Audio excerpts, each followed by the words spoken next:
Nič novega ne bom povedal, če rečem, da je v odličnem stanju, da je dobro prezimila, kljub temu, k tem nizkim temperaturam v zadnjem času. Tisto, kar je lansko leto zraslo kot pridelek in seveda kot les, na katerem pričakujemo letos nove mladike, je odlično dozorelo in mislim, če se bo takšno vreme nadaljevalo, če seveda ne bo kakšne spomladanske pozebe, da jo bomo lahko spremljali v vsem razcvetu, tako kot vsako leto. Pomeni, da je Maribor odprto mesto, da Maribor ima veliko poslanstvo, ne samo v času kulturne prestolnice, ampak tudi drugače in to poslanstvo, da povezuje in združuje tiste ljudi, ki dobro mislijo in to sinergijo, ki jo imamo v tem mestu,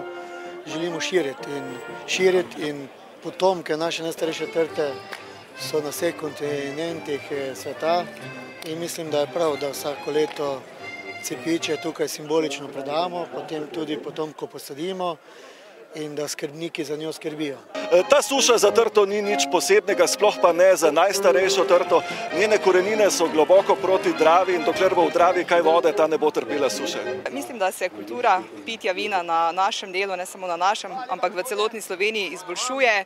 Otroci se seznanjajo s tem že v osnovnih šolah, potem v srednjih, tako da mislim, da je to prav, da imajo neko kulturo, samega bontona prijedi se naučijo, to pa jim potem tudi skušamo nekako dodati v zgodnjih letih, tako da so potem kot odrasle osebe vešči tega znanja, da se znajo obnašati ob vinu. Lanski pridelek je vrhunski na nivoju izbora, torej tako kakovostnega po kakovosti še ni bilo, žal pa je kakovost vedno v obratnem sorazmerju s količino, količina je skromna, letos pa upamo, da se bo izkazalo nekje v enem kompromisu med količino in kakovostjo.